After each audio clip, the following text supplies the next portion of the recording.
Me llamo Audrey y tengo 28 años.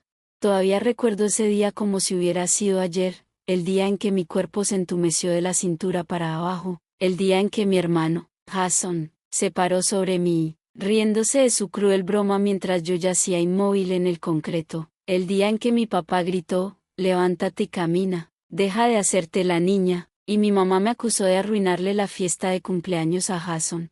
No tenía ni idea de que su indiferencia hacia mi dolor pronto los convertiría en criminales. Si alguna vez tu sufrimiento fue ignorado por las personas que se supone deberían preocuparse más por ti, dime desde dónde estás viendo esto, dale like, suscríbete y quédate para escuchar la historia del día en que la traición de mi familia cambió mi vida para siempre. Crecer en la casa de los Matthews era como caminar sobre vidrios. Desde afuera, parecíamos la familia perfecta, una bonita casa en los suburbios de Massachusetts, un padre exitoso como contador, una madre que parecía la ama de casa ideal y dos hijos que sacaban buenas calificaciones. Pero las apariencias engañan. Mi papá, Douglas Matthews, era una torre de 1,90 de pura rigidez, un hombre que creía que mostrar emociones era sinónimo de debilidad. Había sido criado por un padre militar que le enseñó que el dolor era solo la debilidad saliendo del cuerpo. Desafortunadamente, nos heredó esas creencias tóxicas, sobre todo a su hijo mayor, Jason.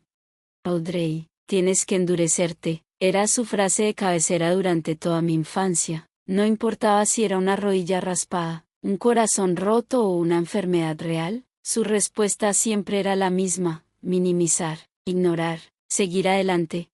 Mi mamá, Eleanor, no era mucho mejor, aunque a veces tenía destellos de ternura. Su lealtad siempre estaba con mi papá y con Jason. Era una mujer nerviosa, siempre temerosa de alterar el frágil equilibrio de nuestra casa. Si reconocer mi dolor significaba poner en riesgo esa estabilidad, prefería negarlo. Tu hermano nunca se quejaría de algo así, solía decirme, comparaciones que dolían más que cualquier herida física. Y luego estaba Jason, mi hermano mayor por 3 años, ahora de 31, él siempre fue el hijo dorado, el niño que nunca hacía nada mal a los ojos de mis papás, atlético, carismático y manipulador. Aprendió desde chico que podía salirse con la suya mientras mantuviera la fachada de perfección frente a ellos. Todavía recuerdo cuando yo tenía 7 y él 10, me empujó de la bicicleta y me rompí la muñeca. Cuando fui llorando con mis papás, Jason dijo que yo me había caído sola por torpe, le creyeron sin cuestionarlo. En el hospital, mi papá me regañó por no tener más cuidado, mientras mi mamá se quejaba de las cuentas médicas. Nadie siquiera consideró que Jason pudiera estar mintiendo. Ese patrón siguió durante toda nuestra niñez y también en la adultez. Jason me atormentaba con bromas que cruzaban la línea hacia la crueldad, y mis papás lo ignoraban o, peor aún, me culpaban a mí. A los 12, Jason me encerró en el sótano durante horas en plena tormenta, sabiendo que yo le tenía miedo a la oscuridad. Cuando logré salir y se los conté a mis papás, me acusaron de inventar historias para llamar la atención. A los 16, me arruinó mi proyecto de ciencias la noche antes de entregarlo, y cuando lo denuncié, mis padres dijeron que era mi culpa por no estar más preparada. Para cuando llegué a la adultez, ya había aprendido a mantener mi distancia de ellos. A los 18 me mudé para estudiar la universidad en otro estado. Solo regresaba en Navidad o en eventos importantes. Me hice maestra de primaria, encontré amigos que de verdad se preocupaban por mí y empecé terapia para sanar las heridas que mi familia me había dejado. Pero cortar lazos de sangre nunca es sencillo. Por más que intentaba marcar límites, la culpa y la obligación siempre me arrastraban de nuevo hacia ellos. Por eso, cuando mi mamá me llamó para insistir en que asistiera al cumpleaños número 31 de Jason, acepté a regañadientes. Habían pasado 6 meses desde la última vez que los veía, y una parte de mí quería creer que quizá las cosas habían mejorado con el tiempo y la distancia. Le haría mucha ilusión a tu hermano que vinieras, me dijo mi mamá, aunque yo dudaba que a Jason le importara mi presencia. Haremos una carne asada en el patio, y tu papá está estrenando la nueva terraza de la alberca. Todos van a estar ahí. Con todos se refería a los amigos de Jason, la mayoría tan engreídos y desagradables como él. Solo imaginar pasar una tarde con ellos me revolvía el estómago, pero ya no me quedaban excusas. Está bien, iré, respondí, arrepintiéndome en el mismo instante. Perfecto, y por favor vístete bien, sabes lo importante que son las apariencias para tu papá. Ese comentario me dolió, y ella lo sabía. Yo había adoptado un estilo más relajado, dejando atrás la ropa, aprobada por mis padres para usar prendas con las que me sentía realmente cómoda. Una pequeña rebeldía, pero en la casa de los Matthews, cualquier desviación, por mínima que fuera, era tratada como una traición.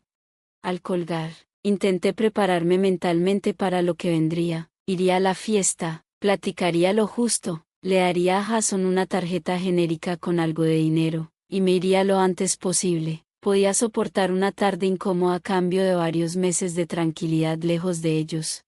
Lo que jamás imaginé fue que esa fiesta sería la última vez que volvería a caminar sin ayuda, que la crueldad de Jason alcanzaría un punto sin retorno, y que la negativa de mis padres a tomar mi dolor en serio dejaría de ser simple negligencia emocional para convertirse en negligencia criminal. Hice la pregunta que me había estado aterrando desde el momento en que perdí la sensibilidad en las piernas.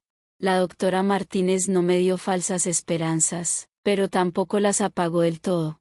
Las lesiones en la médula espinal son complejas y los resultados pueden variar mucho. El hecho de que la tuya sea una lesión incompleta es una buena noticia. Significa que la médula no se seccionó por completo. Me explicó que en las siguientes semanas y meses tendríamos un panorama más claro sobre cuánto podría recuperar. Algunos pacientes con lesiones similares recuperan bastante movilidad, mientras que otros solo logran mejoras limitadas. Mucho dependerá de tu proceso de sanación y de qué tan constante seas en la terapia física. Entonces podría quedar paralizada para siempre. Las palabras sonaron irreales en mi propia boca. No usaría el término para siempre en este momento, respondió con cautela. Pero sí, actualmente estás experimentando paraplegia, que es parálisis en las extremidades inferiores. Trabajaremos contigo para maximizar la recuperación posible, pero debes estar preparada para la posibilidad de enfrentar problemas de movilidad a largo plazo. La noticia me golpeó como un ladrillazo. Había llegado a la fiesta de cumpleaños de mi hermano siendo una mujer sana de 28 años, y ahora salía de ahí con una discapacidad que cambiaría mi vida para siempre, todo por una broma y por la negativa de mi familia a tomarme en serio. Hay algo más que debemos hablar, dijo la doctora Martínez, con un ligero cambio en el tono de voz. Las circunstancias de tu lesión han generado una investigación. Hay 2 oficiales de policía esperando para hablar contigo en cuanto te sientas con fuerzas. Cerré los ojos un momento, asimilando la información. Mi hermano puso aceite en la terraza, lo admitió, quería que me resbalara como una broma. La doctora sintió. Eso coincide con lo que informaron los paramédicos. Además, parece haber preocupación por el retraso en que recibieras atención médica. Mis papás no creyeron que de verdad estaba herida, dije, sintiendo de nuevo ese dolor familiar de su indiferencia. Me dijeron que me levantara y caminara, que estaba exagerando, que quería arruinar la fiesta de Jason. Un destello, quizás de enojo, atravesó la expresión profesional de la doctora. En casos de sospecha de lesión medular, la inmovilización inmediata y la atención médica son cruciales. Cualquier retraso puede empeorar mucho el resultado. ¿Está diciendo que si hubieran llamado a la ambulancia de inmediato tal vez no estaría paralizada? Es imposible asegurarlo con certeza, respondió con cuidado, pero sí, en general, mientras más pronto se atiende una lesión en la médula, mejor es el pronóstico. Cada minuto cuenta. Las lágrimas comenzaron a rodar por mis mejillas. La lesión ya era devastadora por sí misma, pero saber que pudo ser menos grave si mi familia simplemente me hubiera creído, era una traición que no estaba preparada para soportar. La doctora me dio un momento para tranquilizarme y luego preguntó, ¿te sientes con fuerzas para hablar con la policía ahora, o prefieres descansar primero? Hablaré con ellas, decidí, quiero que sepan lo que pasó. Ella asintió y salió a buscarlas. Carlos se quedó conmigo, acomodando un poco mi posición para que estuviera más cómoda y ofreciéndome pañuelos para secar mis lágrimas. Las oficiales que entraron eran mujeres, lo cual, de alguna manera, me hizo sentir más segura. Se presentaron como la detective Sullivan y la oficial Chen, explicándome que investigaban las circunstancias de mi accidente. Entendemos que esto es difícil, dijo la detective Sullivan, pero necesitamos hacerte algunas preguntas sobre lo que pasó ayer.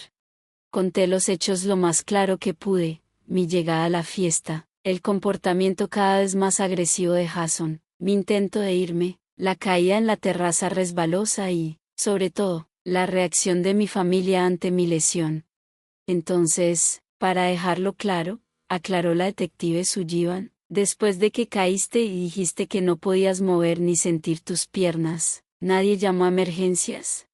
No, hasta que Rachel, la enfermera que estaba en la fiesta, intervino, respondí. Eso fue al menos 15 o 20 minutos después de mi caída. Mi papá me dijo que lo caminara, y mi mamá me acusó de estar dramatizando y de querer arruinarle la fiesta a Jason. La oficial Chen, que tomaba notas, levantó la vista. ¿Y tu hermano admitió haber puesto aceite en la terraza? Sí, dijo que era una broma, que pensó que me resbalaría y caería en la alberca. Nunca imaginó que pegaría contra el borde de concreto. Las oficiales se miraron entre ellas.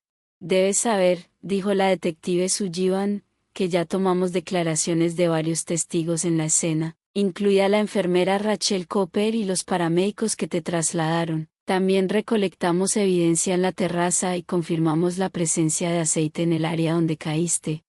Hizo una pausa antes de continuar.